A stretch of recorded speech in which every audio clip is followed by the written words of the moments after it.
A lot of the best comedy was accidental now. It was art that lacked an artist. No one involved intended for this image to be funny. A pensive Abraham Lincoln holding watch over Donald Trump, himself holding watch over room temperature chicken McNuggets and quarter pounders he could not possibly be happier about. He later called them hamburgers. And other times when politicians made gaffes, they left them sorta half-finished, and it was the comedian's job to chisel them out the rest of the way, but there was no work left to be done here. He'd completed it. That meant it was pretty tough sledding for Saturday Night Live, the nation's comic laureates who now had to figure out how to tell jokes the universe had already told in full. They sure did try. The following weekend, in an interminable 8-minute long opening sketch, they swung at the piñata 50 times and they didn't hit it once. These are genuinely talented, funny people, but it didn't matter. All they could do, all anyone could do really, was parrot and rearrange the stuff the president already said. When Pete Davidson drops the punchline, you can kinda tell he knows this sucks. Hamburgers! Everything went so upside down, especially in the immediate aftermath of the election, that one of the only times SNL was funny was the one time they were trying really hard not to be funny, with the character of Hillary Clinton mournfully covering Leonard Cohen's Hallelujah.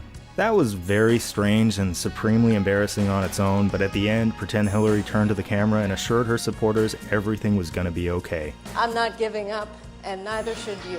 Something that just a few nights prior, the real Hillary very famously did not do. It was yet another perfectly delivered joke that was certainly not intentional. As silly as all this was, I'm willing to chalk it up as a great shared cultural embarrassment. They reflected where a lot of us were at. They were just doing it on TV. We were all going through it. It was not a good time for any of us, and when we tried to find redemption somehow, it manifested in really funny ways. And believe me, I would love to be able to tell you I was totally above it all. I really would. I was among the legions of people who hopped on the Atlanta Falcons bandwagon on February 5th, 2017, just 2 weeks and change after Trump took office. Now, I don't want to overblow this too much. A whole bunch of people, regardless of political affiliation, saw this simply as what it was, a football game. But I know a large chunk of the audience bought into it the way I did. For the first time, a Super Bowl really, truly meant something to me. I wanted justice to prevail on the football field. I was hoping for a meaningless little symbolic victory that would make me feel slightly better for a little while. And wouldn't you know it, even football's greatest comedy troupe had stopped putting out funny material. Ever since the Falcons lost on that pick 2 on December 4th, they were all business in a way they had never ever been in their 51-year history. Their offense was habitually hanging around 40 points on their opponents without even thinking about it. Their defense wasn't given an inch until garbage time. It was as though they realized it might well be them who needed to play the hero, and they'd spent the last couple of months shaping up. To the casual observer, who was only now getting to know them, they really did look the part. But there was so much they didn't understand. So many things they could not know.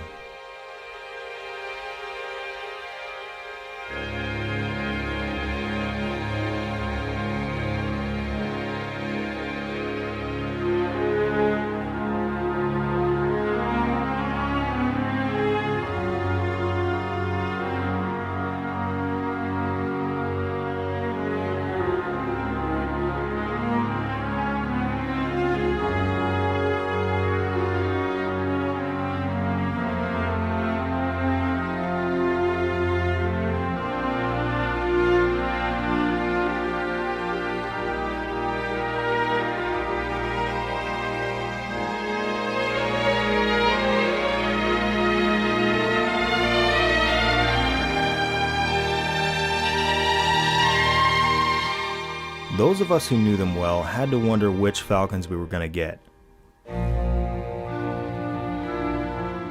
Were we really going to see the Death Star they'd become of late? Was it safe for us to put our hopes in them? Or were we about to get taken for another ride? It seemed useful to look back at their previous trip at the Super Bowl and figure out why they'd lost that one.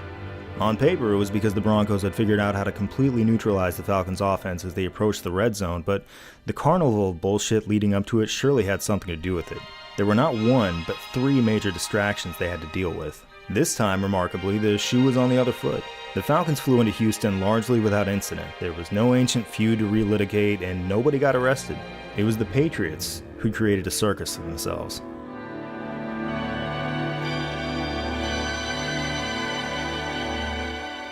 Over the years, both the Atlanta Falcons and New England Patriots had retained a sort of celebrity ambassador, someone who hung out on the sidelines and made buddies with the star players. In the 90s, during the Rowdy Glanville years, the Falcons enjoyed the company of MC Hammer. Later, but not too much later, the Patriots sideline VIP was Donald Trump, a close friend of Patriots owner Robert Kraft. As far back as the '03 playoffs, he was there on game day as part of his apparent effort to set up Tom Brady with his daughter. Prior to that, he'd flown Brady around on his private jet after his first season as a starter, and in fact, back in 1988, he'd made a serious effort to buy the Patriots himself. Now, the Patriots were not the only team Trump thought about buying over the years, and it's true that prior to running for president, he was photographed buddying up with plenty of totally random famous people. The Patriots did not necessarily have to be the Donald Trump team. Owner Robert Kraft, coach Bill Belichick, and quarterback Tom Brady could have simply been guys who knew some famous guy before he ran for president. These three could have spoken out against him, although I don't think we were expecting that. Much more likely, they could have just quietly moved on from him. Anyone who makes the Trump-Patriots connection hears this question a lot. Why do you have to bring politics into this? Well, don't look at me, I didn't do it. They did. And all three of them went well out of their way to do it. Days before Super Bowl 51, Kraft spoke openly about his close friendship with Trump and professed his solidarity. Belichick, ever the tactical genius, wrote Trump a letter right before Election Day, one that Trump said he gave him permission to read in a rally to give him some last-minute ammo. It was not for political purposes, Belichick said of the letter, in which he made sure to throw in the campaign's tagline. To make America great again. Brady, for his part, bought his ticket back in September 2015, well after it became clear to anyone paying attention that this was a white supremacist running for president. It would be great, he said. Of the three, he was the only one who tried to weasel his way out, claiming that he hadn't heard about Trump targeting Muslims in his immigration ban. Bullshit. Everyone had heard. It was all over the news. He just didn't care. Most of the time when Brady talked, it sounded like he'd panicked and started reading off a $7 bag of potato chips. Our family only uses locally sourced fair trade, etc., etc. Occasionally something real did sneak in. I don't like confrontation, he said. Those things don't make me feel good. Off the field, Brady would shit his pants whenever someone asked him a hard question. On the field, Brady was a god.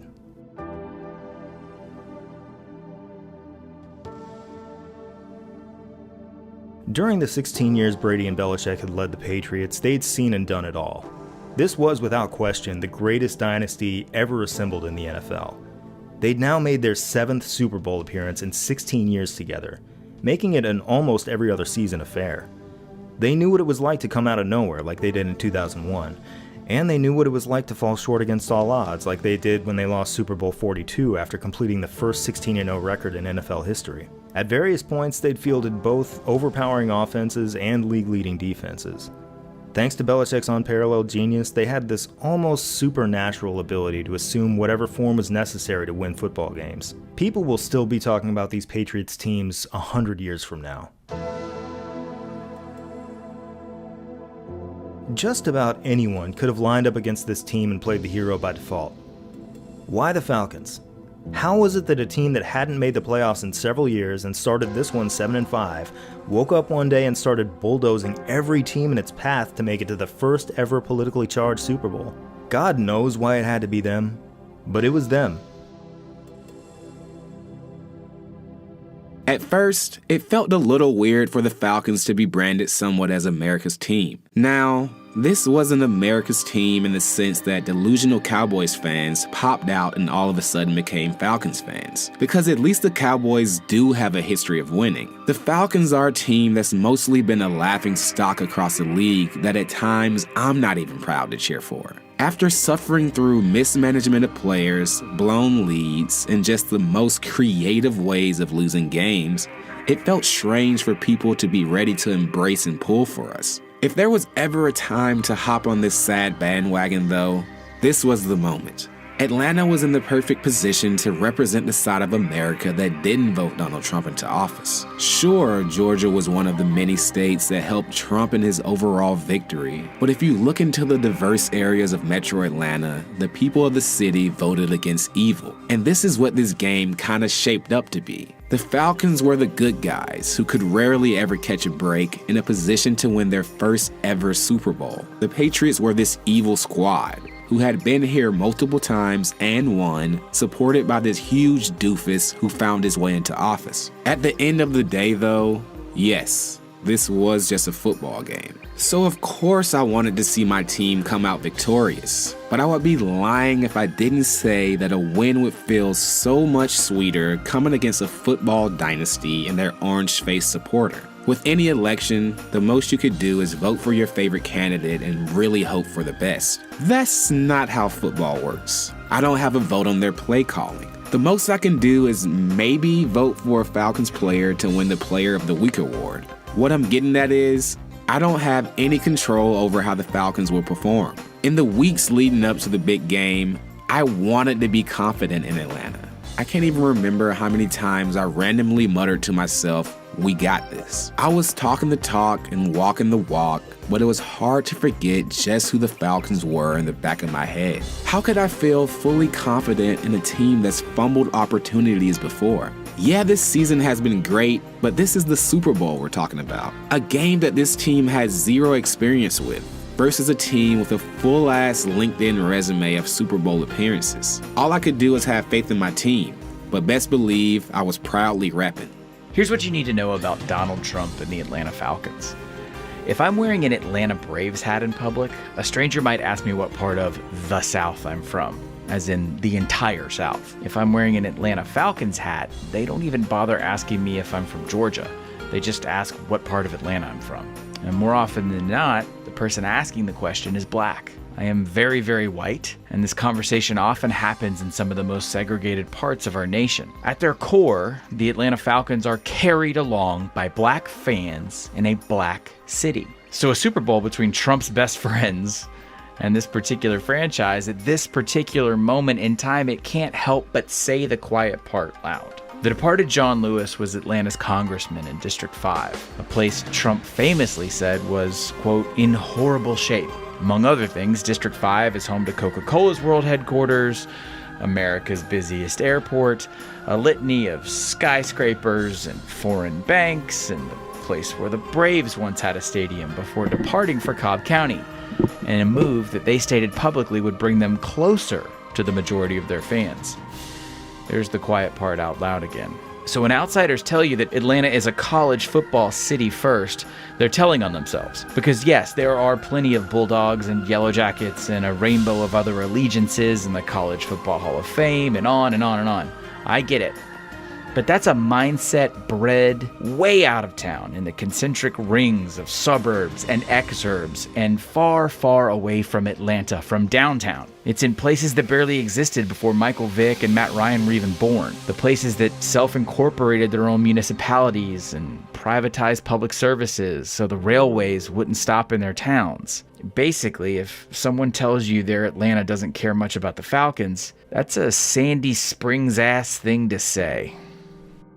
The fact that Matt Ryan's counterpart in this game is Tom Brady is poetic. Ryan had enrolled at Boston College in 2003, where he spent 5 years. During that time, just 20 miles south in Foxborough, Massachusetts, he witnessed Brady lead his Patriots to Super Bowl titles in each of those first 2 years, and cap it in 2007 with a league MVP in the wake of that aforementioned undefeated regular season. Remember when talking about the '98 Falcons, how John mentioned that nearly half the teams in the NFL have never had a single season with at least 14 wins? Well, that was New England's third just during Ryan's time in college, and it propelled their 5-year win total to 66, the most any team ever had in the 16-game era. It was as prolific a half-decade stretch as any quarterback and team has ever had, and it coincided exactly with Ryan's residency in Massachusetts. It's only fitting that in his 5th playoff run, Ryan's chance to complete the total reversal of his personal postseason narrative, the narrative that's dogged him for years, comes against this quarterback and this team. The first 3 times the Falcons made the playoffs under Ryan were wildly disappointing one-and-done affairs. In the 4th, they broke through a bit, but they still blew huge leads in both the divisional round and, in their eventual demise, the NFC Championship game. Now in his 5th go-round, the Falcons have again raced out to big leads, but this time they've had the killer instinct to keep their foot on the gas for all 60 minutes in blowout wins over the Seahawks and Packers. They've finally learned how to close out games once up big. For 2 months, this squad has been untouchable, and their final test also happens to be the greatest test any football team could possibly encounter. In the days leading up to Super Bowl 51, a couple heroes from the past emerged.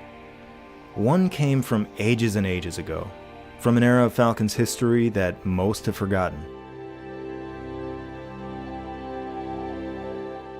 Steve Bartkowski was the first great quarterback the Falcons had ever had. He said he still often thought about that playoff loss that ended their 1980 season, the one in which they'd held a 2-score lead over the Cowboys with just a few minutes left before watching it slip away. Bart and his teammates felt sure they were headed for the Super Bowl. Instead, those Falcons went down in history as a largely forgotten footnote. Now was their chance to win what Bart was after all those decades ago. He predicted a Falcons victory, and was in awe not only of Ryan, but all the weapons he had at his disposal. He aptly used thunder and lightning to describe running backs Devontae Freeman and Tevin Coleman, who'd combined to form a terrific ground game over the last 2 seasons and open up the passing game for Ryan. The Monday before the Super Bowl, a 5,000-word column was published. It was a big, long, remarkable outpouring of regret, grief, pride, gratitude, and love for the Falcons and the city of Atlanta. Its author was Michael Vick. 10 years removed from his final snap as a Falcon, Vick opened up about some things he hadn't previously shared. While in federal prison, he said he desperately clung to the notion that one day he'd find some way to return to the Falcons, quarterback the team he loved, and make things right. In prison, there was little else for him to cling to. A few months into his sentence, he got word that the Falcons had spent their top draft pick on a new quarterback, an unmistakable sign they'd moved on. Vick was crushed. His identity, quarterback, Atlanta Falcons, had vanished. It was the last thing he had left.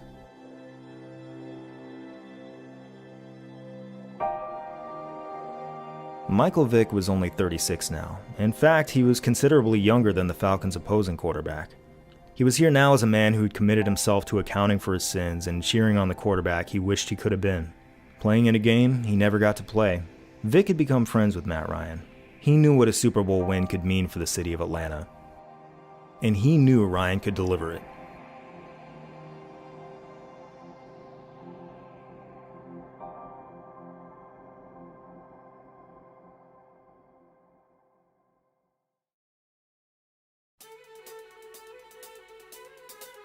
The first year of the Atlanta Falcons had coincided with the first year of the Super Bowl.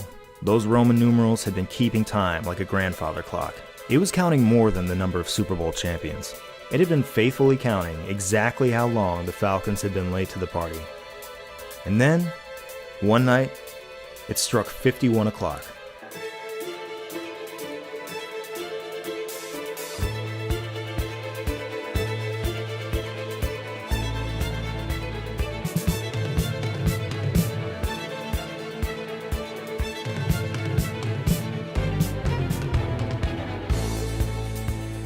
Two key starters enter the game with an additional personal motivation, avenging a devastating loss suffered by their iconic fathers in their lone Super Bowl appearances. One is defensive tackle Grady Jarrett, son of none other than Jesse Tuggle. Jarrett will have a chance to finish the job his father so badly wanted to accomplish and came so close to delivering 18 years earlier. A Super Bowl title to the city of Atlanta. The other is Jake Matthews, protector of Matt Ryan's blind side at left tackle. The year after Tuggle's Super Bowl loss, Matthews was a 7-year-old kid in the stands of his future NFL home watching his Hall of Fame dad Bruce, who was on the field at left guard when his Titans came up just a whisker short of forcing overtime on this final play of Super Bowl 34 at the Georgia Dome. Matthews was absolutely determined to have this Super Sunday be a good memory. The Falcons begin the game on defense. It's an extremely young unit that has 2 grizzled vets up front in Dwight Freeney and longtime fan favorite Jonathan Babineau, but is also starting 4 rookies and 3 second-year players. They struggled for the first couple months of the season, but following their Week 11 bye, they made great strides before punking Russell Wilson and Aaron Rodgers in the playoffs. Up next, Tom Brady.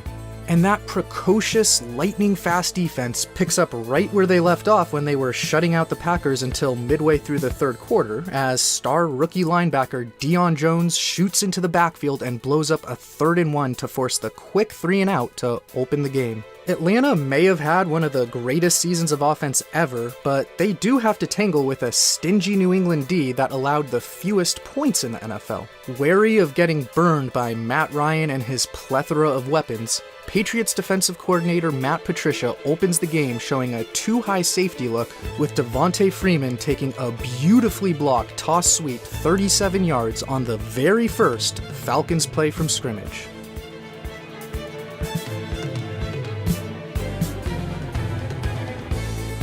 The drive stalls, but Atlanta has set the tone early, and their defense forces another New England punt when tight coverage on third down allows enough time for Grady Jarrett to loop around and take Brady down for the drive-killing sack.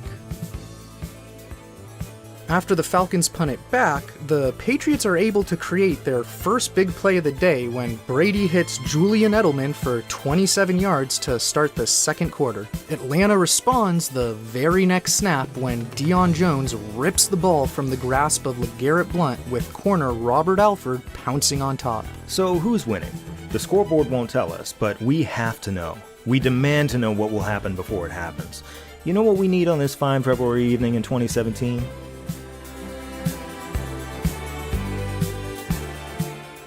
Projections. They're never wrong. This particular model comes from ESPN. We love to plug the up-and-coming channels, big fans of what they're doing over there. Definitely check them out. Now, how exactly these projections are calculated, we can't say, but so far they're behaving about how we'd expect in the early going. With a limited sample and no actual scoring so far, it's fluctuating. Unsurprisingly, though, it really likes this turnover for the Falcons, whose win probability now sits just a bit over 50%.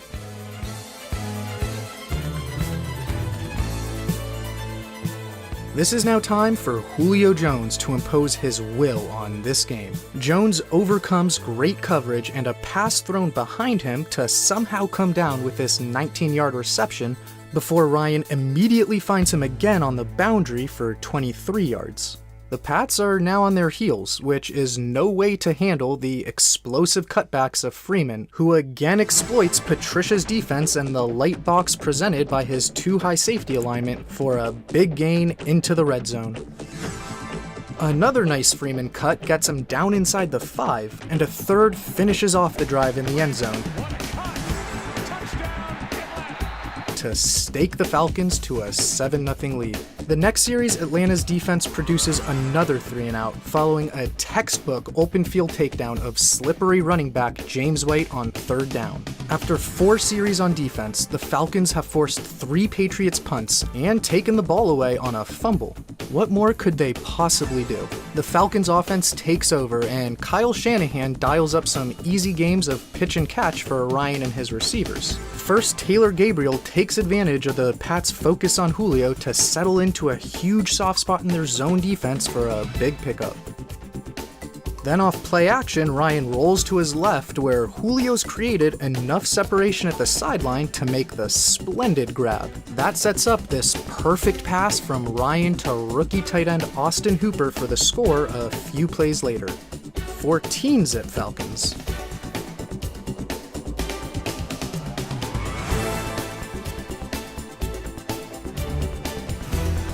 Look at this! Our friend here is getting pretty sure of himself. This model actually knows what it's trying to say now. It's putting the Falcons' probability of winning this game at 84.7%. We shouldn't put a whole lot of stock in this yet, since the game's only about a third of the way through, but the stabilization we're seeing here is something to be happy about. After a whole lot of zigging and zagging in the early going, we're seeing steady, consistent improvement. Yeah, familiar story. When New England takes over, they're able to methodically work the ball downfield, mostly thanks to not 1, not 2, but 3 third-down holding penalties against the Falcons secondary that keep the drive alive. They've reached Atlanta's 23-yard line, where they're threatening to cut the lead in half to make it just a 7-point game. Still, after 27.5 minutes of shutting down and shutting out the Patriots offense, again, what more could this Falcons defense possibly do? How about a score of their own? Offensive line pass is picked. Intercepted Robert Alford. He's gone. What we're watching right now from Robert Alford is an 82-yard interception return that is, by at least one reasonable measure, one of the very most impactful individual plays in all of NFL history. You'd expect such a play to be rife with sheer determination and force of will. Nope. Alford has broken so free of everybody that he can afford to cut the engines and savor every last second of it. Pro Football Reference generates a metric called expected points. This metric estimates how many points an offense should be expected to score on a drive before a particular play and after that play. Subtract one from the other and you have a general idea of how much impact that play had. Before that play, this metric expected the Patriots to get approximately 3 points out of this drive. It was 3rd and 6 within field goal range, so that sounds more or less right. The drive, of course, resulted in -7 points for the Patriots, putting the differential of this play at 10.07. Here's the differential of all 8,922 individual plays in Super Bowl history.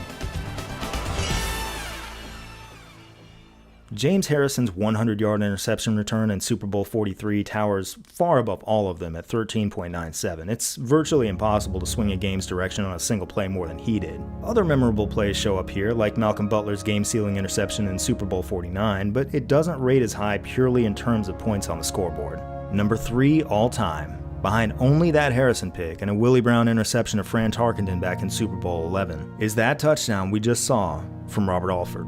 This play's place in history can certainly be argued one way or the other, but I think that given that it occurred at a critical juncture in the middle of a Super Bowl, it's reasonable to call this one of the biggest plays we've ever seen.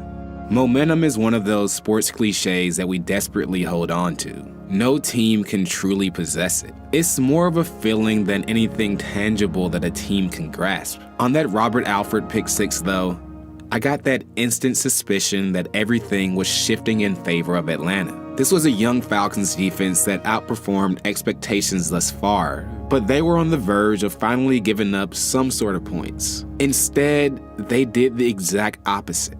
Alford read Tom Brady's eyes on the play and jumped the route perfectly. There was nothing but green grass in front of Alford for the return except a lone lineman and Brady. This play was special because Brady really was the last line of defense for the Patriots. The last hope of slowing down a game-changing play is the dude who orchestrated the Patriots' numerous Super Bowl runs. Despite a genuine effort that looked like Brady's brain was still processing how to move his legs as he chugged down the field towards Alford, Tommy dove and completely ate shit. Watching Brady jump headfirst into nothing but grass felt like the Pats' last fleeting effort at stopping the Falcons. To add insult to injury, Alford just cruised into the end zone, skipped across the Falcons logo with so much sauce, then proceeded to throw up an emphatic A-Town down hand gesture. I don't know what came over me, but at that moment, the Falcons' past was wiped from my memory. I didn't think of the what-ifs or the blown leads that this team has been throughout its heart-wrenching history. All I could think to myself was, holy shit, this is really happening. And I know that's how my friends felt as well. We didn't say any words in fear of jinxing anything, but we didn't have to. Everyone had that twinkle in their eye or that ear-to-ear smile like this game was over.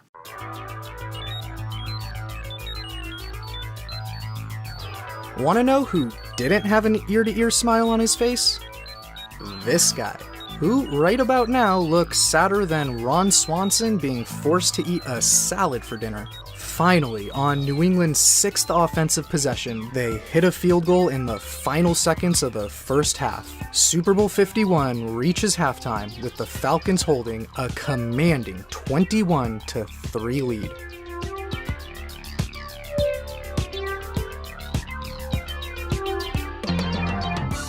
It is pretty hard not to be excited. At halftime, our win probability now sits at 96.2%.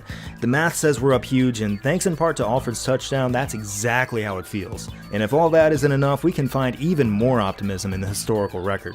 The Falcons are sitting in the locker room right now with an 18-point lead, which only a handful of other Super Bowl teams have had at halftime. Almost all those games ended up as complete laughers that made the opposing conference look like a minor league. The best news is that throughout the first 50 completed Super Bowls to this point, no team has come back from a halftime deficit of more than 7 points. Teams that have brought a 2-score lead into halftime are a perfect 26-0. The Falcons, they have a 3-score lead, something so rarely seen in a Super Bowl that we need to expand the sample. Here's every post-merger game in both the regular season and playoffs in which a team brought a lead of at least 3 scores into the half. Any pollster in the country would call this district for the Falcons. Teams with a halftime lead of at least 17 points have 1,839 wins against 77 losses for a win percentage of .960.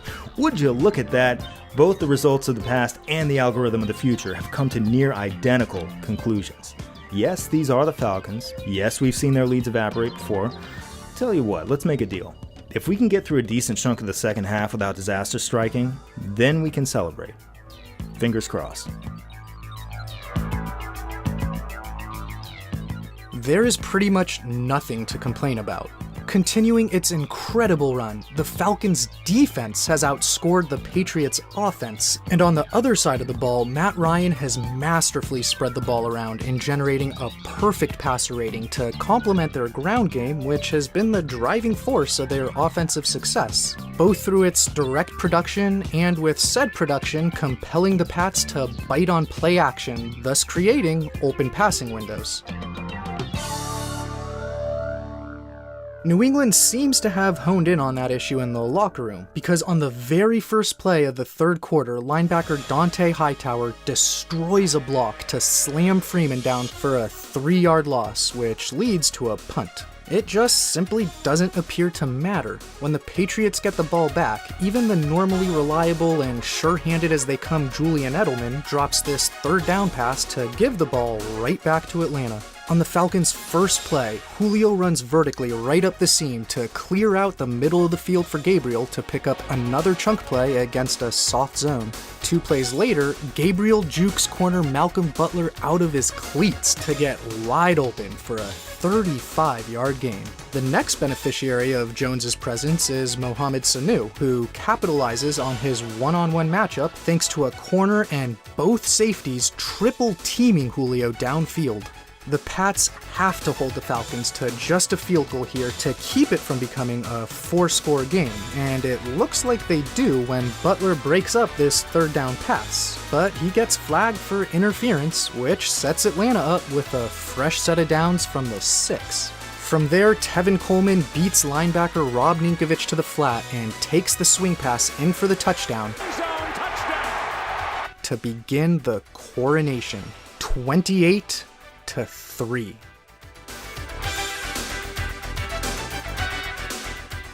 We have been eating up win probability like a toddler clawing into birthday cake, and our only regret is that there's so little left that you can't be more than 100% certain to win a football game.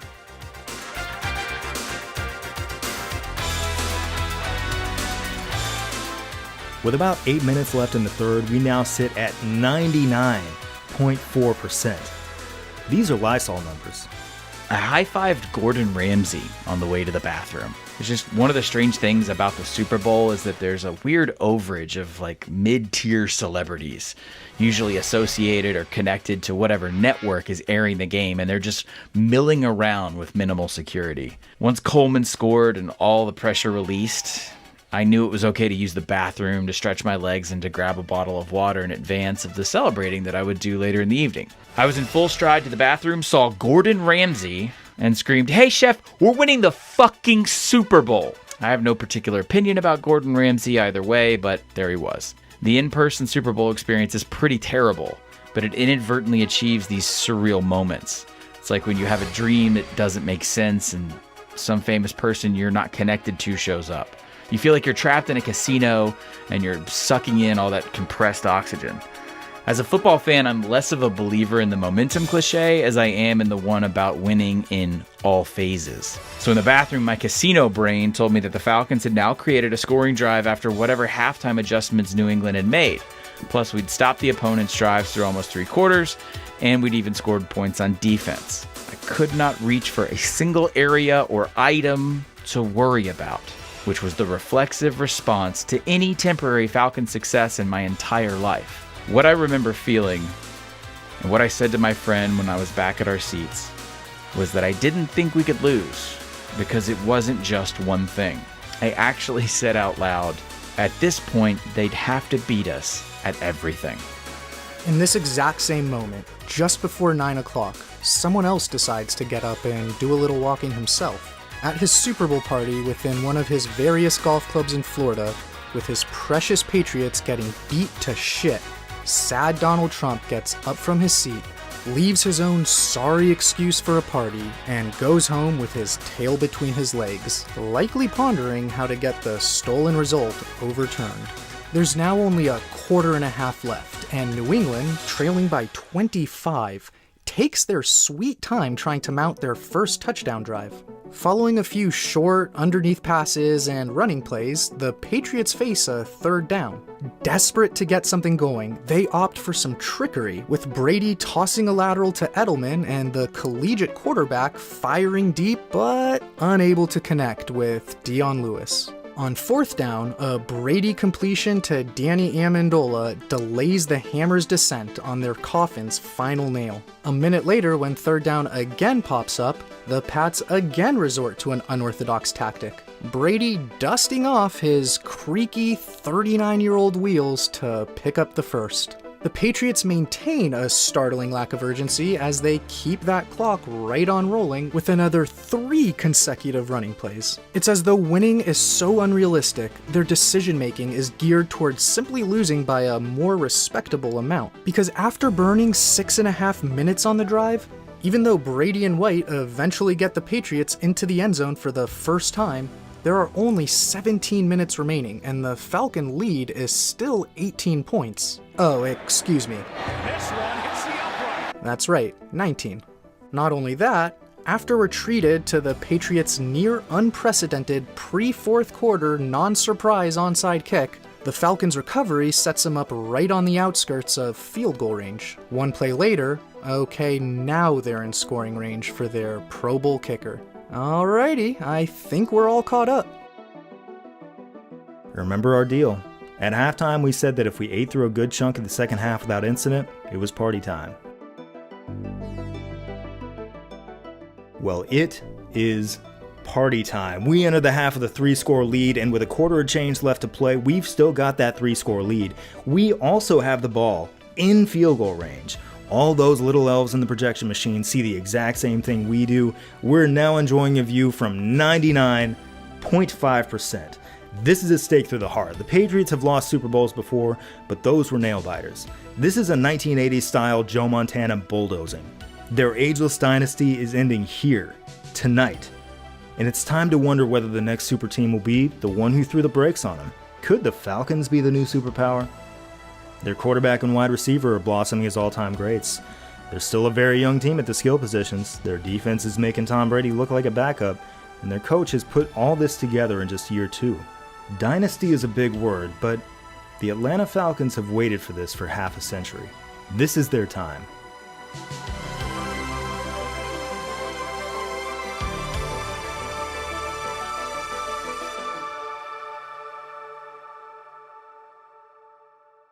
With the clock ticking, Shanahan wants to keep it ticking, and while a handoff to Coleman gets stuffed, even worse is a Jake Matthews hold that pushes him back 10 yards, a bit out of field goal range. Unfortunate, but no big deal, it's still just second down. To the extent it even matters, Atlanta has 2 more shots to get just a handful of yards for a chance to further run up the score with a field goal try.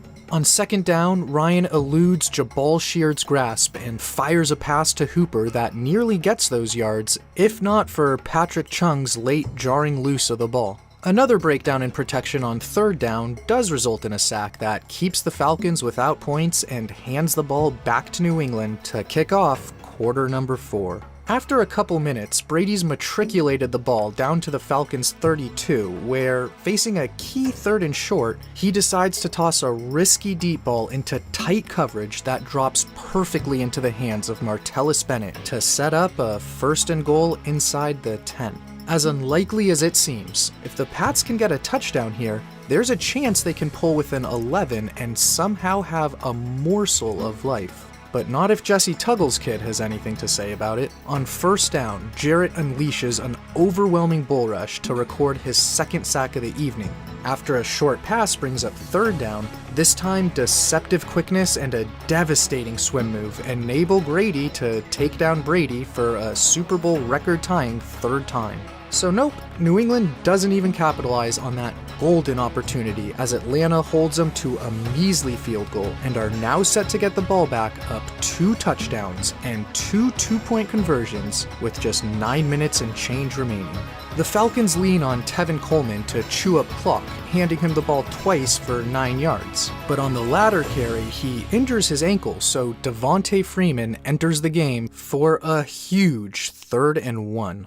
The Patriots rush 5, with Freeman responsible to pick up the blitzing Dante Hightower, but he completely whiffs his pass protection assignment, which leads to a Hightower strip sack of Ryan and a gigantic momentum swing.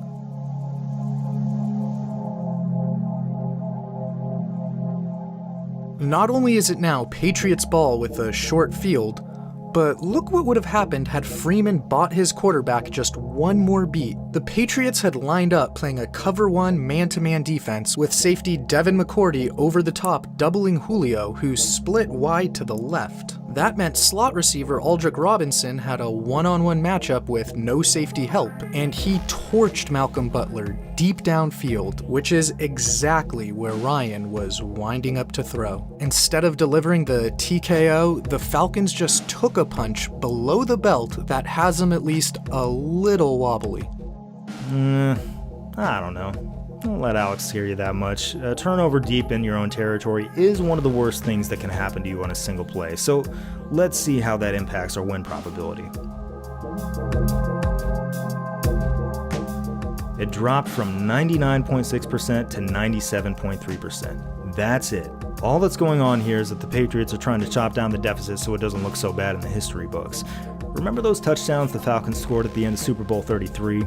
Those made the final score a somewhat respectable 34-19 instead of 34-6. That's what we're seeing now. As fun as it would have been to beat the Patriots, say 35-3, this is the way it was always likely to go. Yeah, that lead they built was so enormous, they still are firmly in the driver's seat. As long as Atlanta's defense, flying higher than Cheech and Chong all game, allows anything other than a touchdown and successful 2-point conversion, they will maintain a decisive 2-score lead in the waning minutes. However, the game's last 4 possessions have featured 2 lengthy Patriots drives in which they ran a combined 24 plays, and 2 brief Falcons drives in which they ran a combined 6. Quickly thrust back on the field, Dan Quinn's defense is exhausted. And yet, a nearly 37-year-old Dwight Freeney, unfooled by play action, is still able to muster enough juice to speed past tackle Nate Solder as their relentless pass rush is able to land one more haymaker. But a couple plays later on 3rd and long, Brady attacks seldom used converted receiver CJ Goodwin in coverage, with his completion to Malcolm Mitchell picking up just enough yardage to move the chains. From there, Brady zeroes in on the slot matchup of Danny Amendola running a quick out versus Jalen Collins to get near the end zone. Then into the end zone. The Falcons were not able to prevent a touchdown, but remember, they can still render that pretty much moot if their worn-out defense can summon the strength to make just one more play and keep the Pats from converting their 2-pointer. But they can't. James White takes the direct snap and powers in as Atlanta's massive 25-point lead has dwindled to 8. Folks, Super Bowl 51 has become a downright nail-biter. The stretch run of this game is no longer a Falcons coronation. No longer are they in the driver's seat cruising without a care in the world toward the Lombardi Trophy. The only thing they are in is a fight for their Super Bowl lives. Okay, alright, listen. I'm sure imaginations are running wild at this point. You're allowing yourself to be emotionally swayed by momentum, but as for me, I trust the data. I'm a little bit of a numbers guy. And you know what the numbers are saying? That the Falcons hold an 89.9% chance of winning.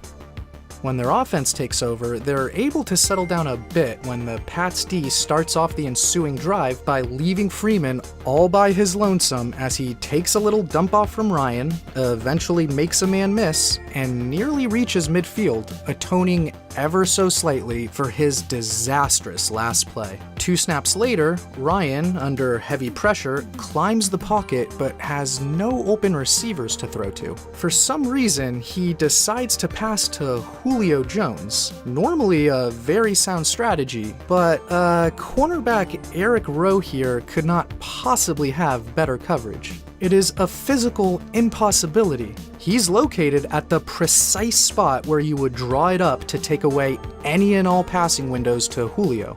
Matt Ryan does not care. He creates a window that simply does not exist out of thin air and somehow, some way places the ball just beyond the outstretched arm of Rowe and within the last possible millimeter of Julio's catch radius. An otherworldly throw to be sure, but this is still a near impossible ball for Jones to actually haul in and secure.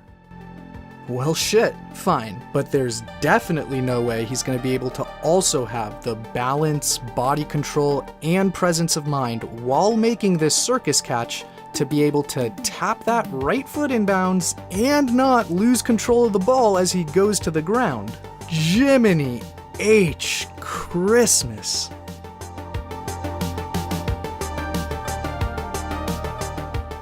Julio Jones basically just broke science and reason and made every single jaw hit the floor from sea to shining sea. And you know what? Many will agree that this is not the most supernatural catch that's gonna occur here tonight.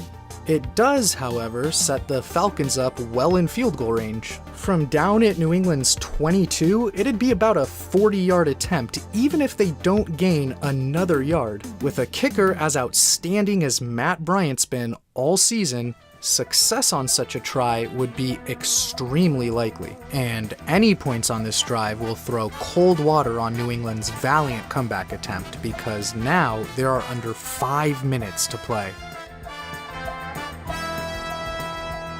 See? What'd I tell you? Right back to where we were, 98.1%. The Falcons have an 8-point lead with the ball in field goal range with under 5 minutes left. On top of that, they've made 2 huge plays on this drive. A 39-yarder that's the biggest game from scrimmage of the night by either team, followed up almost immediately by one of the most spectacular catches in Super Bowl history. So you've got that precious momentum that you were so concerned about a minute ago. Enjoy this. We've earned it. Don't let him take it from you. Not even for a moment. While the Patriots snuff out a toss to Freeman that pushes him back a yard, who cares? It also keeps the clock ticking, taking it down under 4 minutes. If the Falcons run it 2 more times and kick, they will compel Belichick to burn a couple of his timeouts before getting the ball back with just a few minutes left, likely down multiple scores. Instead, Shanahan puts the ball in the league MVP's hands, expecting a certain defensive coverage that would result in a quick, easy completion. But the Patriots surprise him with a different look that forces Ryan to hang on to the ball a while. Trey Flowers is able to blow up the play by beating All-Pro center Alex Mack, who's gutting through the game on a broken leg, and sacks Ryan way back at the 35. New England uses a timeout, but with a 12-yard loss moving the ball back to an area where a field goal attempt would be much trickier, that trade-off is a very painful one for Atlanta. Now the Falcons have a real urgency to pick up at least 5 or 10 yards or so on 3rd down to make Bryant's potential game-clinching kick easier. And Mo Sanu gets those yards to set up what should be a 44-yard celebration-starting field goal. Oh no. For the second time in his last 12 snaps, Jake Matthews has held a Patriot to knock Atlanta out of field goal range. Absolutely brutal 19-yard swing. Ryan and Gabriel can't quite connect at the sideline on a pass that could have set up a long field goal try, and a drive poised to end in a short field goal that would have put the Lombardi Trophy on ice instead ends in terrifying fashion. A punt to give the ball to Tom Brady with 3.5 minutes left and 2 timeouts in a 1-possession game.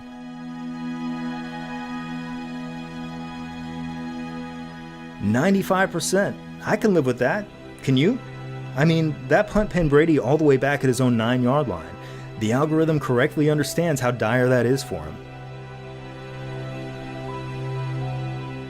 On first down, Grady Jarrett loops around the edge to continue his rampage against Brady and nearly ends things with this hit, forcing him to toss up a duck that lands in the middle of 3 red jerseys. For Brian Poole in particular, it may have been the easiest interception of his life had he not lost his footing at the last second. After another incompletion brings up 3rd and 10, Brady's able to find Chris Hogan for a gain of 16 to keep the drive alive. The very next play, Robert Alford deflects a pass to Julian Edelman up in the air that again could end things if only another Falcon were in the vicinity. Never in any of the other 145 games the two played together did Brady ever throw more than 4 consecutive incompletions to Edelman. But here in Super Bowl 51, that marked Brady's 7th pass in a row to his longtime trusty slot receiver that fell incomplete. Then following an 11-yard reception by Mitchell that picks up another Patriots first down, an undeterred Brady drops back and throws a risky downfield pass headed straight toward Julian Edelman. But it's just not that duo's day. Alford's again right there and nearly makes the interception, but has to settle for another deflection. The 3rd time in 6 plays this drive, the ball has been tantalizingly popped up in the air, only this time he's got backup. Quickly converging at the scene are safeties Keanu Neal and Ricardo Allen, both in position to make a play on the ball as it flutters down. Edelman is too, and amid this absurd mishmash of bodies, he nearly makes a pretty silly catch before Alford's left leg in his face complicates the effort and it slips just through his grasp. But the football doesn't hit the turf. Nope, it hits Alford's right leg and bounces back up. For those scoring at home, that's all 4 of his extremities that have now played a key role in this football staying alive.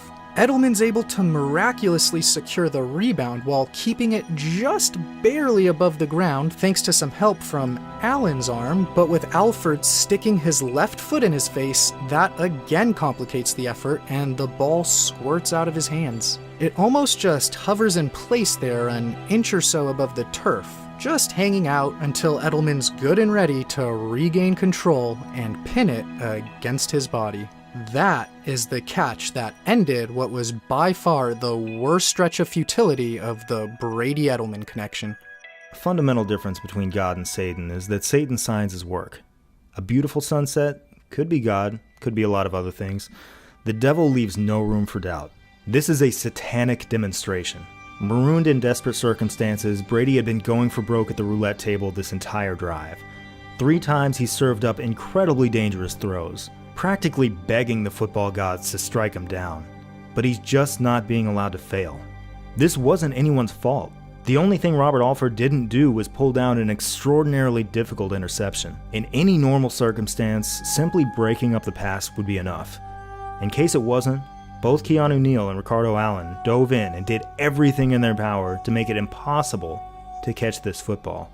Julian Edelman did catch it, thanks to otherworldly instincts, but it was made possible by the brutality of dumb luck. There's no human being you can blame. There's no plan you can draw up to prevent this from happening again. There's nothing to add. There's nothing to do but record that it happened. Time for the computer to tell us how bad to feel. Wait, that's it? It's still giving the Falcons 92.6%? Are we sure about that? Yeah, look, no, that's what it says. Are we sure that reflects their odds after the play happened? I think it's worked that way the whole game, but maybe something got screwed up. I don't know, let's skip ahead 1 play just to be sure. It drops a little, but it's still at about 85%. This can't be...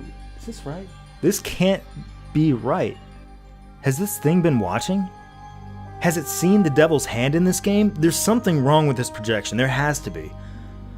Oh, God. How long has it been wrong?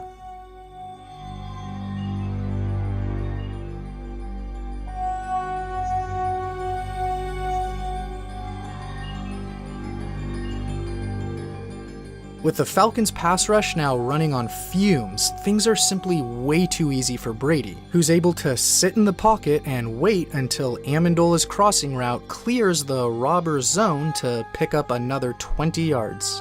James White then takes an underneath pass down inside the 10 and immediately after does so again, moving it to the 1 yard line. If ever a defense were going to pull a heroic goal line stand out of their ass, it's not going to be one this completely gassed. The next play, White meets little resistance as he barrels into the end zone. Touchdown, James White! The Falcons, after every single torturous, agonizing thing that has happened to them since building a 28-3 lead, still have not blown the entire thing. Up 28-26, there remains a prime chance here to totally redeem themselves and absolve everything. If they can just stop the Patriots' upcoming 2-point conversion attempt, they will put themselves within an onside kick recovery of a world championship.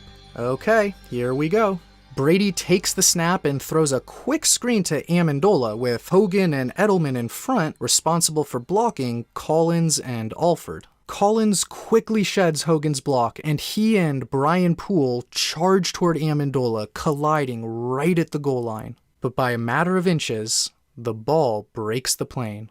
25-point lead, totally and completely eradicated.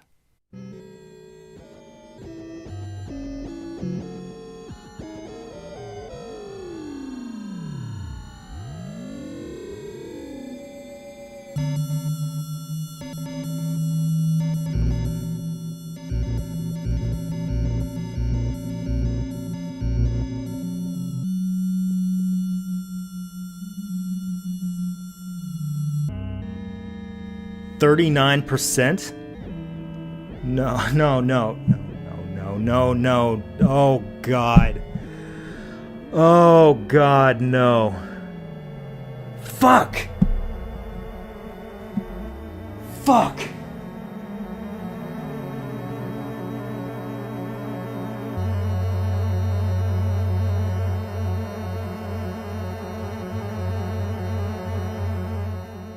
Atlanta does have an opportunity to respond with a last-second game-winning drive, but a poor kick return starts them off at their own 11, and they're not able to move the 50 yards in 50 seconds that they need to reach field goal range. For the first time ever, the Super Bowl is headed to overtime.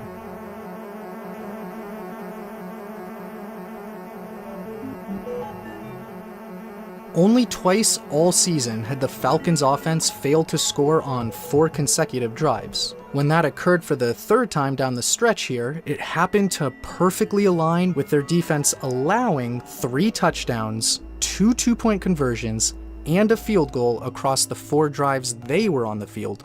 Of the final 8 possessions in Super Bowl 51 regulation, the Falcons went 0 for 8 as to the combination of their offense generating a score or their defense generating a stop.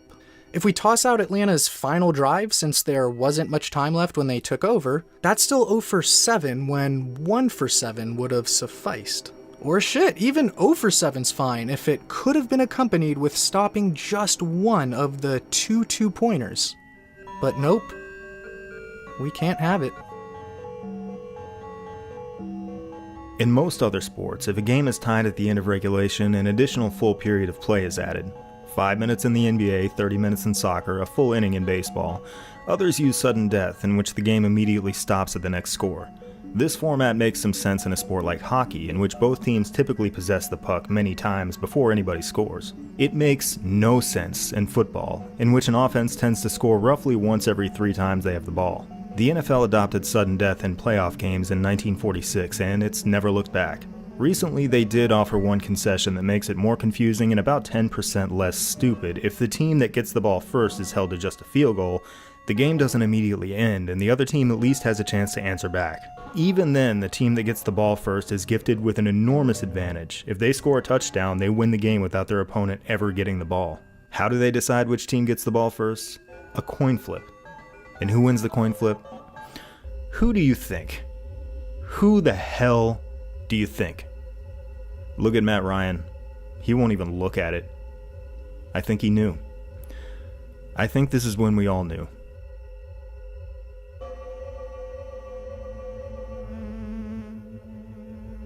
I decided the confetti would not touch me. That was the line that I drew. That was the one indignity that I refused in my entire life as an Atlanta Falcons fan. The bags released from the NRG Stadium ceiling, and I just started hopping along empty seats around and through Patriots fans, behind Falcons fans doing the same thing, abandoning the sight of what had happened as fast as damn possible. This manic exit is probably the most athletic feat of my adult life. The dry heaving started as soon as I got to the concourse. One of the official partners of the Super Bowl was Uber, but the service itself was a nightmare to navigate. Thousands of people wandered through the different layers of security around the stadium because you just don't enter or exit the stadium at the Super Bowl. You go through tiers of checkpoints like customs. This system was implemented after 9/11 to slow mass migration in any one direction and to potentially pocket or seal off a crowd from a targeted event. I waited for an Uber for 55 minutes in a single file line. I read apologetic texts from family and members. In front of me was a man, probably in his early 20s, dressed in a personalized black Falcons jersey with the nameplate Harambe and a 00. For close to an hour, I stood in total silence behind Harambe, behind a man who'd spent at least $200 to take a humorless internet meme public, a man no greater or less my peer, who chose to embrace both this game and its aftermath with tasteless indifference. He laughed. He bummed cigarettes, he drank from a plastic flask, and at one point he farted loudly before screaming, "Safety! Great tragedies demand great endings." And instead, I was delivered Harambe, the asshole, a funhouse version of my fandom laughing at the most ruinous investment of my life. The ROI on cheering for the Atlanta Falcons is as poor as any lovable loser in sports history. The Cubs, or Maple Leafs, or even the godforsaken New Orleans Saints themselves. But there is no love. For generations of lazy sports writers, there is no easy hook to love Atlanta. A city too hot, too young, too black, and too transient. Falcons fandom is worse than sunk cost fallacy. No one understands why you invested anything in the first place. I do not mourn February 5th, 2017 because we lost the Super Bowl. I mourn it because I lost the chance to stop. I have to keep going because I believe at some point this franchise will hand its fans something to show for all of this. Even after this moment, the greatest, cruelest act possible in NFL history. We are only losers, even when we're winning, because the sheer absurdity of this franchise is anathema to empathy. The Falcons will build and break and build and break in increasingly spectacular ways. Very few people love them. Most will not care at all. Maybe their real failure is the inability to explain exactly how and why the hell they are capable of this. At this point, I found myself constantly looking down to the ground. It was partly due to me not wanting to witness what potentially came next, but I also just couldn't escape my own thoughts. I'm typically not a superstitious guy when it comes to sports, but at this moment, with everything going to shit, I just couldn't stop looking down at my feet.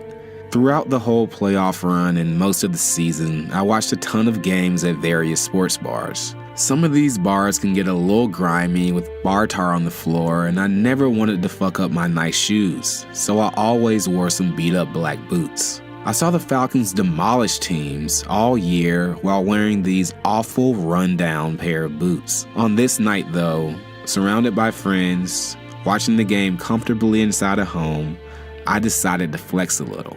So I brought out my red and black Jordan 12 Retro Flu games. I must admit, I was looking very clean, but there I was, staring at my feet, thinking I personally caused all of this to happen because I wasn't wearing those damn boots. I know I mentioned earlier, unlike politics, as a fan, we have little control over how a team performs. Except, I couldn't shake the feeling that I somehow jinxed the Falcons by not wearing those boots. These were legit thoughts in my head. I would look up at the screen after each play, then right back down to my shoes. Am I responsible for us blowing this lead? Sports can be sick. And there I was, twisting my mind into thinking that what went down was somehow all my fault. Maybe it was. I don't know, man.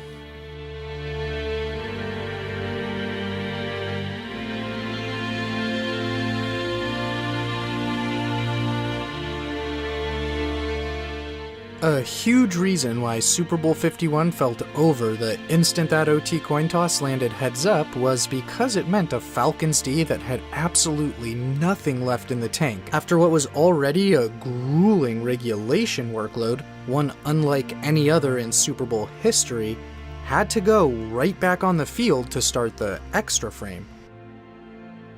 And because the suits who run the league think something like the flip of a coin should play an outsized role in determining its Super Bowl champion, another 8 plays by their defense, without a chance for their offense to respond, launched them to another stratosphere. The Falcons' defense ultimately spent a whopping 93 plays on the field, more than twice as many as their offense did. They didn't stand a chance in overtime. At age 39, Tom Brady won his 5th Super Bowl that night. The next year, he returned to the Super Bowl and lost. The year after that, at age 41, he won his 6th Super Bowl, which was held in the Falcons Stadium. He played his final game for the Patriots in 2019. As a postscript, he signed with the Buccaneers, a team that hadn't made a single playoff appearance in the previous 13 years, and immediately won his 7th Super Bowl at age 43. As the 2021 season nears, odds makers are favoring him to return to the Super Bowl again. He is 44 years old. I suppose it will all make sense when we grow up.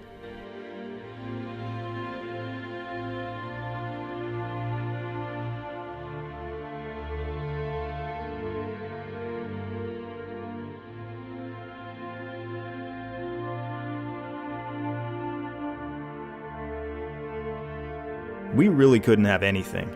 Whittling down our dreams earned us nothing. Asking politely instead of demanding got us nowhere. Our ambitions got smaller and smaller until they became, please let anyone else into the White House, anyone but him.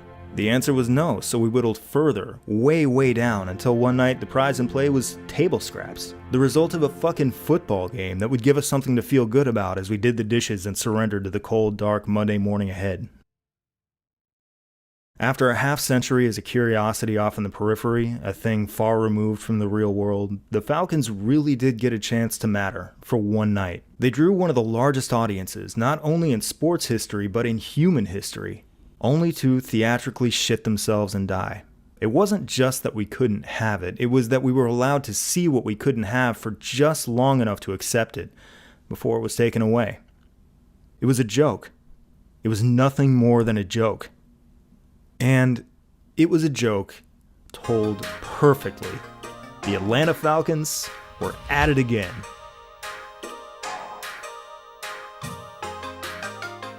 Now, while you might agree that this whole thing was funny, you might just perceive it as schadenfreude. I'm sorry, that is too pedestrian for this. The humor is so much more artfully crafted, and it demands so much more respect.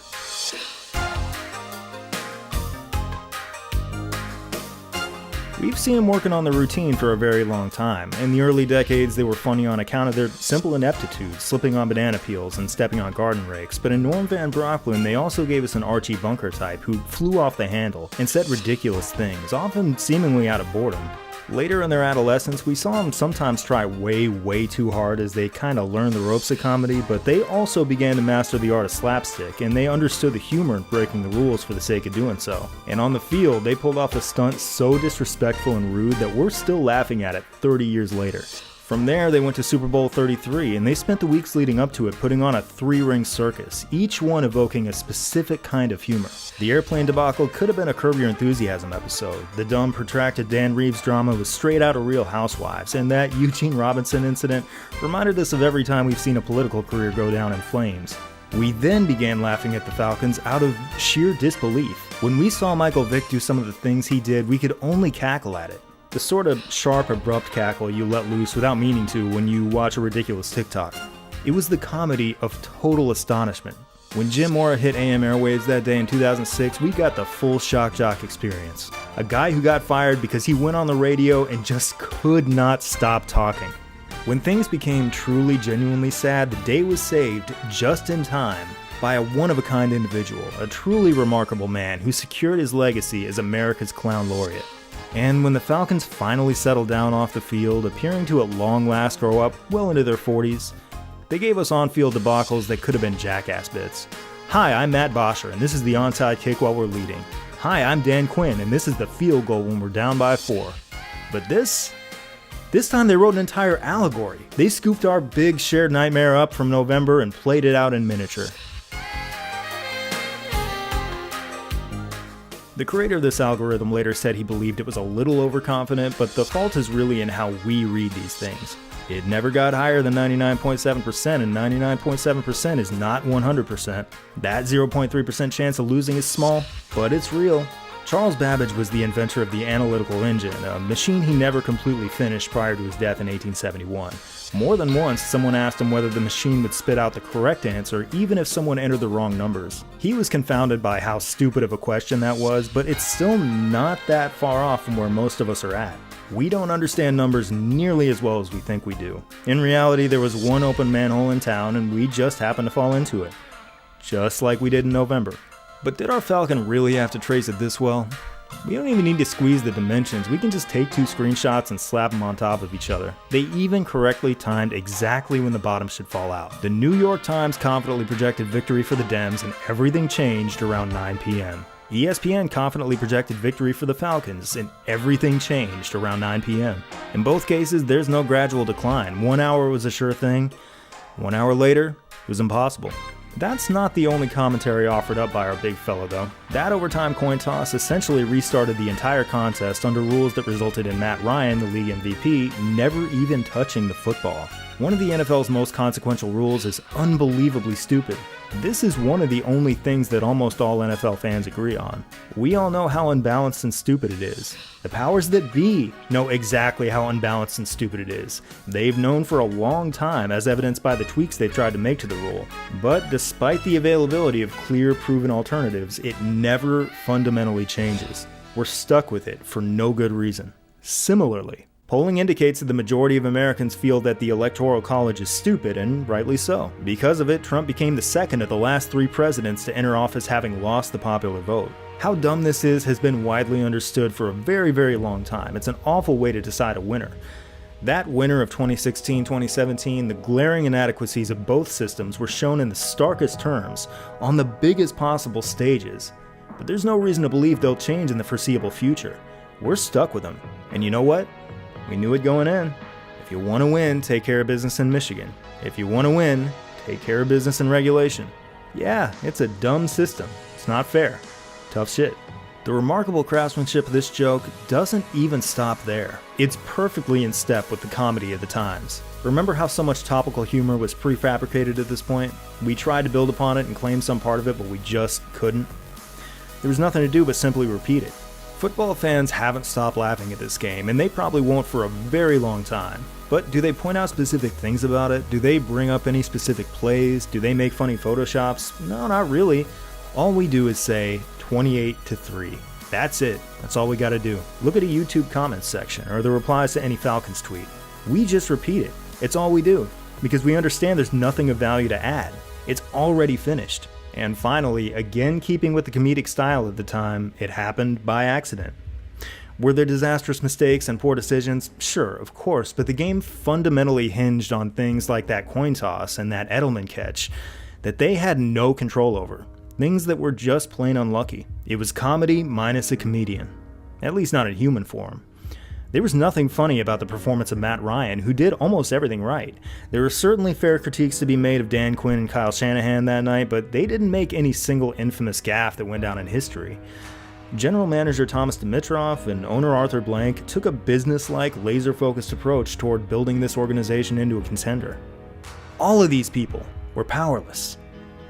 You know who this is? This big old bird is a spiritual totem, a trickster god who answers to no mortal. What you hold dear is what he finds funny. Your ambitions are his trinkets, his curiosities.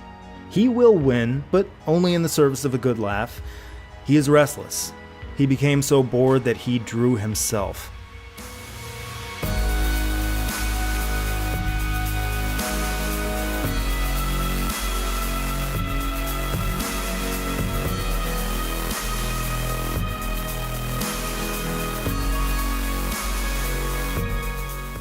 I bet he was second-guessing himself, though. When he went in costume and dressed up as a great, normal team shortly after the election, he probably thought, there's no way they're buying this. They've seen me do this before. This won't work. But it did. We fell for it. He waited for exactly the right point in history. For the one politically charged opponent. The one moment we'd all get on board with him. It was tremendous execution. He got us good. Oh, don't give us that look. Oh, who, me? Yes, you. God, you're an asshole. I love you, but you're an asshole.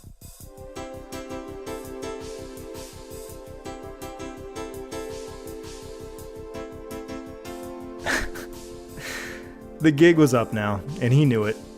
This Falcons reputation was cemented. He was no deadly, stone-cold predator. He was our big, goofy fucking football bird, and there was no use in hiding it any longer. He wasn't finished. Not by a long shot. For his next trick, a sight gag. Here he packs as much Atlanta as you can possibly fit on one screen. There's the Weather Channel, a proud Atlanta institution.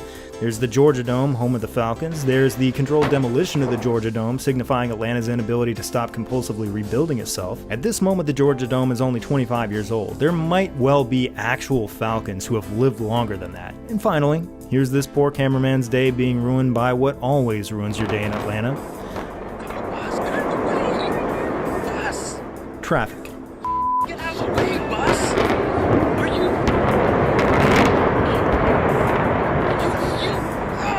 Right after their defeat in Super Bowl 51, the Falcons moved into the brand new state-of-the-art Mercedes-Benz Stadium they built next door. It's really imposing in person. I'm no architecture critic, but geometrically it looks so cool. It's sharp and distinct, and it looks like there was real imagination behind it.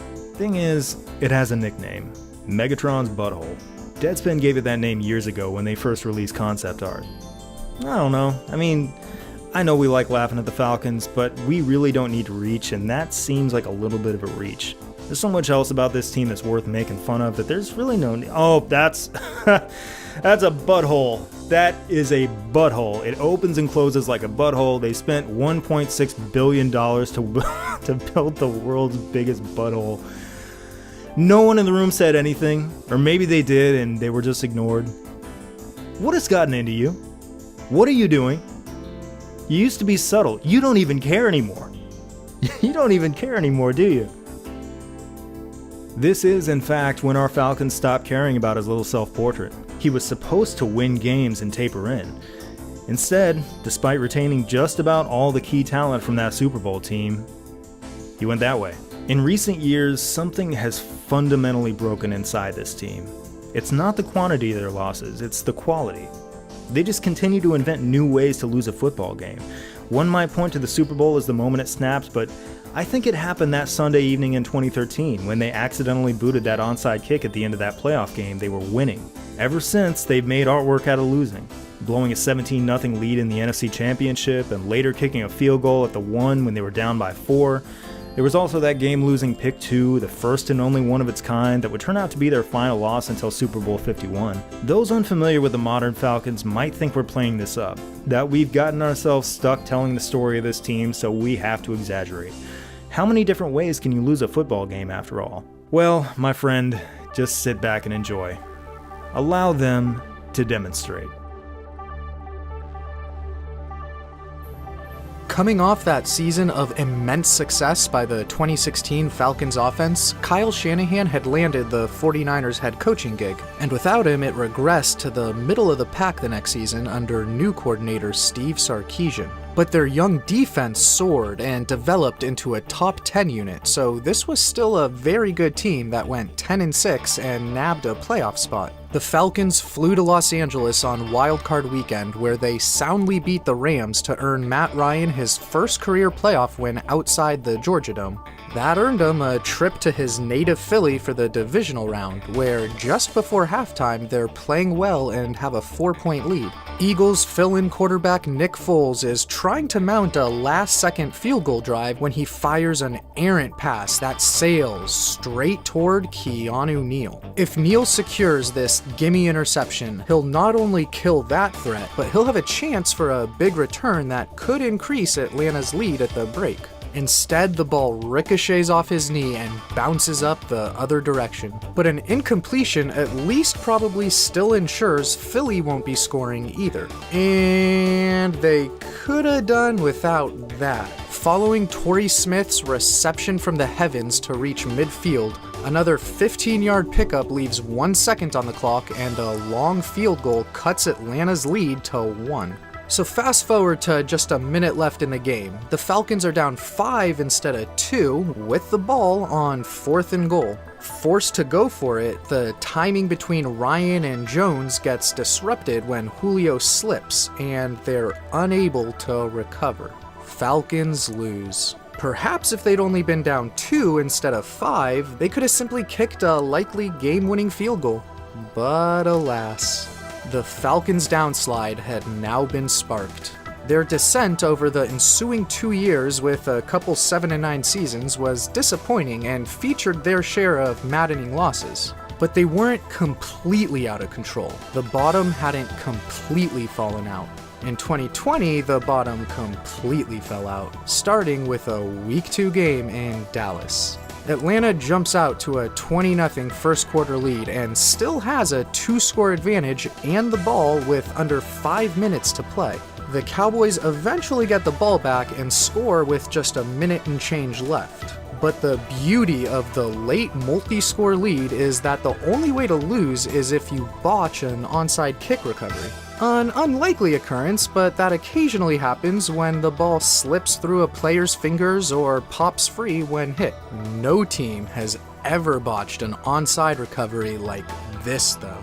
The ball has to travel 10 yards before the kicking team can recover, but no such rule applies to the receiving team, and every Falcon just sits around waiting and watching with their front row seat until it travels the necessary distance for Dallas to then pounce on.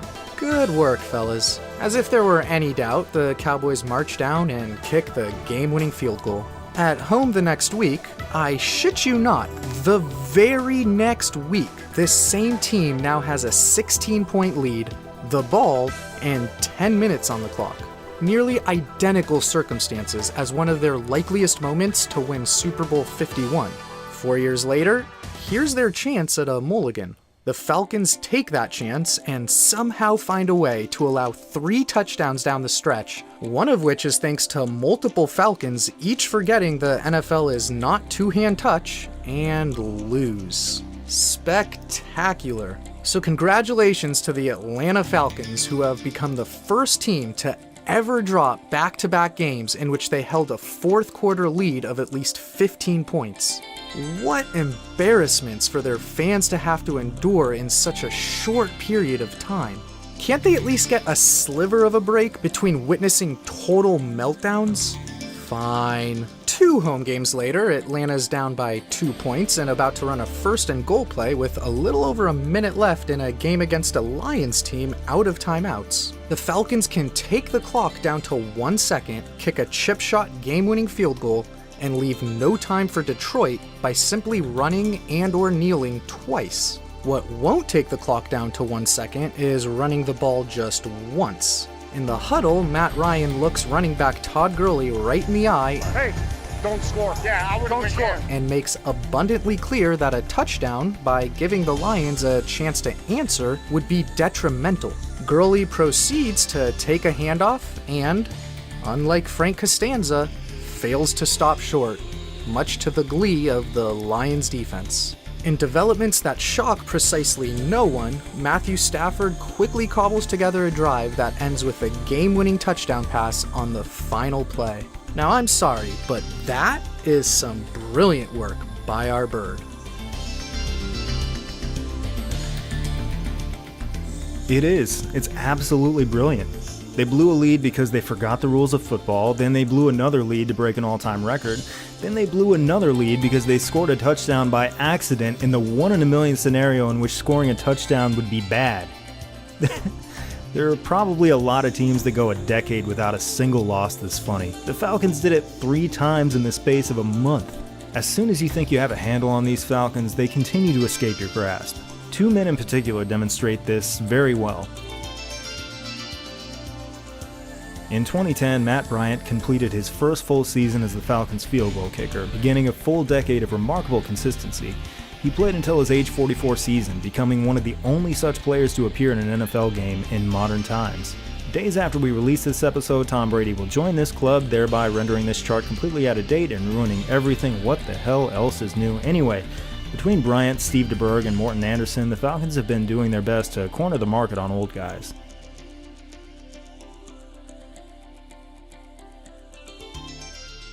After Bryant retired, the reins were handed to Younghoe Koo, who had moved to the States from South Korea at age 12 and immediately fell in love with football. He excelled as a kicker at Georgia Southern, earned the starting job at the Chargers, and suffered one of the most brutal opening seasons you can imagine. In the final seconds of his first ever NFL game, his potential game-tying kick was blocked. 1 week later, he missed another game-deciding last-second kick. He was cut not long after, which, given the hyper-competitiveness of the kicking profession, often signals the end of a career. But Koo fought his way back, first with the AAF's Atlanta Legends, then later with the Falcons, setting the table for a 2020 season that's one of the best a kicker has ever had. Koo nailed 37 of his 39 attempts for a percentage of 94.9, which only 3 other kickers have ever surpassed at that volume.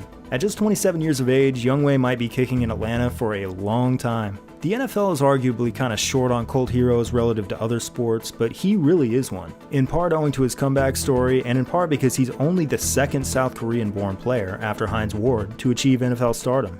What's so confusing about this, as it relates to the Falcons, is that a missed field goal is the most conventional way to lose a game in tragic fashion, and no one is more proficient at blowing football games than the Falcons. And yet, in this chaotic decade of Falcons football, almost no team has had a more reliable kicking game. Over the last 11 years, thanks to Matt Bryant and Younghoe Koo, they're second in the NFL. In fact, across their history, the Falcons have been the beneficiary of historic kicking catastrophes. The shanks by Mike Michel in the '78 playoffs, and of course that shocking Gary Anderson miss that helped send him to Super Bowl 33. The Atlanta Falcons lose games they aren't supposed to, and they don't even lose those games in ways you'd expect. Missed field goals are too pedestrian for them. They're creating art here. Having fully mastered the craft of losing in the most hysterical ways, the Falcons fired Dan Quinn after their 5th straight loss to open the 2020 season. A few months later, the team whose ownership has been comprised by an Arthur and the Smith family, who over the years held an affinity for seeking out old names they recognized, and later the computer-generated Mike Smith, this time went out and hired Arthur Smith. In his first offseason in Atlanta, a known troublemaking nuisance to the Falcons from long ago had decided to emerge and make some more trouble for the Falcons. Professional shit-talker Shannon Sharpe, the man who spent the week of Super Bowl 33 engaging Ray Buchanan in a war of words, was silenced on the field, never getting another pass thrown his way following his first quarter gaffe that led to an interception. But decades later, in May 2021, he's back. Live on air during an episode of his TV show, Undisputed, Sharpe placed a phone call to his pal Julio Jones, for whom there had recently been percolating rumblings of a potential trade by the cap-strapped organization. What's happening? Yeah. All right. Julio. Julio answered what he thought was a private call, Can you remind him we're on television right now? and, unbeknownst to him, crystallized the situation for the entire world. You want to go to the Cowboys, Julio?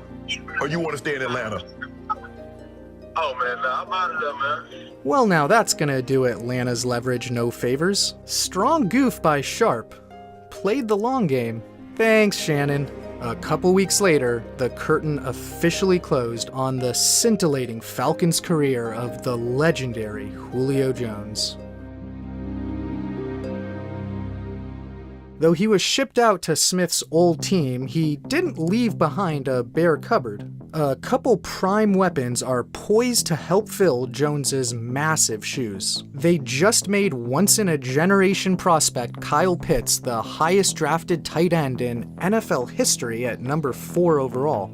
And even following Julio's exit, the roster was not depleted of star Bama wideouts. Calvin Ridley had one of the most precocious starts to a career in NFL history, becoming just the 10th player since the merger to reach 3,000 receiving yards and 25 touchdowns across his first 3 seasons.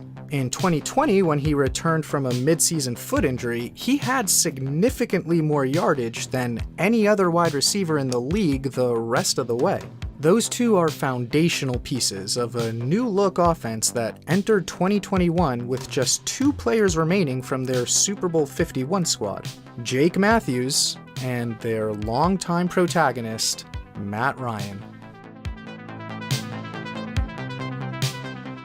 Ryan, through the first 13 seasons of his career, had led Atlanta to the playoffs 6 times. Despite not having won a Super Bowl himself, he has still served as a quasi-gatekeeper for the big game. None of the 6 teams that beat him failed to play in the Super Bowl. Sure, that was inherent to the 2012 Niners and 2016 Patriots, but the 2010 Packers and 2017 Eagles, who beat the Falcons in the divisional round, each went on to win their NFC championship games. And the shocking Cinderella Super Bowl runs of those 2008 Cardinals and 2011 Giants, constituting 2 of the 3 all-time 9-7 conference champs, were both sparked by their wildcard wins over Atlanta, which springboarded their incredibly unlikely ensuing success. If you beat Matt Ryan in the playoffs, congrats, you've proven your Super Bowl bona fides. There's a certain hidden element of majesty tucked away in that.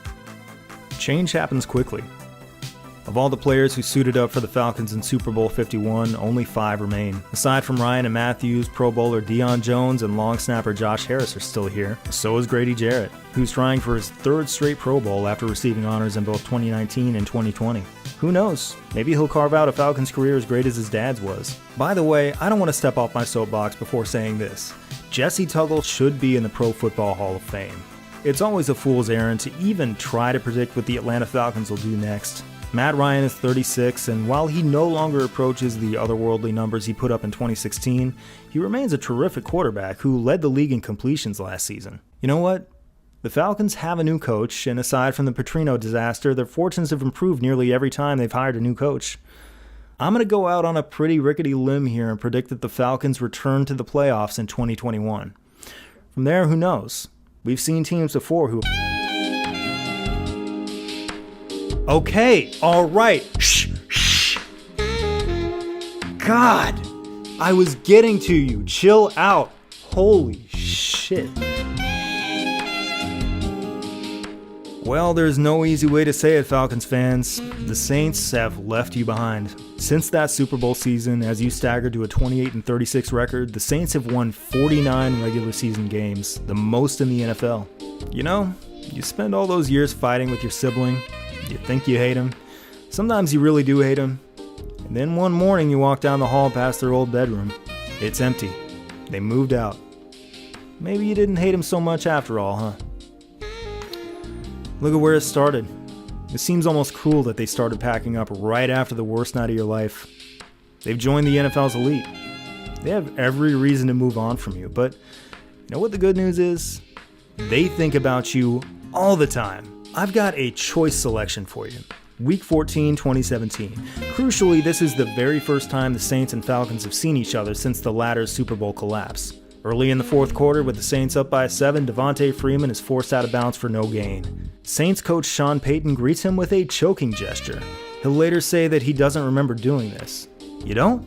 You don't remember clearly making a choking gesture and yelling choke at least 3 times loud enough for everyone to hear you on mute? After the game, Freeman pretty thoroughly and righteously punked him out, saying he, quote, don't know nothing about choking. He ain't from where I'm from. Also funny, just a few weeks ago, Freeman signed with the Saints, who are still coached by Payton. That'll be fun. But funniest of all, That night, it was Peyton himself who choked the game away.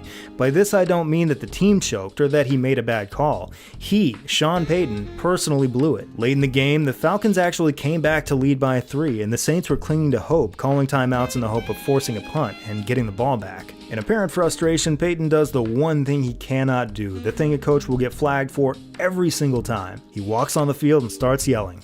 That's an automatic flag that gives the Falcons a first down. Game over. That's the thing to remember about this bird. He might be a clown, but if you aren't careful, if you disrespect him, he'll clown you just as easy. With future Hall of Famer Drew Brees retiring after the 2020 season, it's tough to know whether the Saints will be able to keep widening their lead or if they're due for a backslide. What we know for certain is that between these two, it will always be like this. Regardless, this isn't really how you want to measure a rivalry, is it? It's all about the head-to-head record, and in that department, the Saints' lead is only... Oh, it's the Falcons who are winning! They're 53-51 all time against the Saints, including, of course, that time they beat them in the playoffs. All that winning and you still can't come home and take care of business down south, huh? I mean, it's none of my business. You want to lose to this big goofy bird, it's up to you. All I'll say is this. You've got 2 games coming up against the Falcons this season. For the first time since the 60s, you'll have a chance to even up the score. And we are all going to be watching. There's a reason they put you 2 on primetime almost every year. You're crazy. Both of you, you're crazy. After February 5th, 2017, the Falcons got to go right back to not mattering. Not in the grand scheme of things. It's where they're happiest, I think. But Super Bowl 51 will define them forever. This night is them, and it always will be. If another team ever finds a way to suffer a humiliation this profound on a stage this big, it'll be ages from now. The Falcons will win a Super Bowl one day, probably when we least expect it. But even when they do, 51 will eclipse it. Kids born 50 years from now will read about it and laugh about it. They're purely, innately, timelessly, aggressively funny in a way few things are, and no team ever is. That's their unique power. Their fire that will never stop burning. I really am fond of this doofus. If the Atlanta Falcons are your team, well, God bless you and God help you. I'm glad they're not mine. I will never trust them, but I love them to pieces. Some might survey all this self-inflicted drama, all these vertigo-inducing climbs and falls that would get any theme park shut down, and wonder, what the hell is wrong with them? Nothing. Absolutely nothing.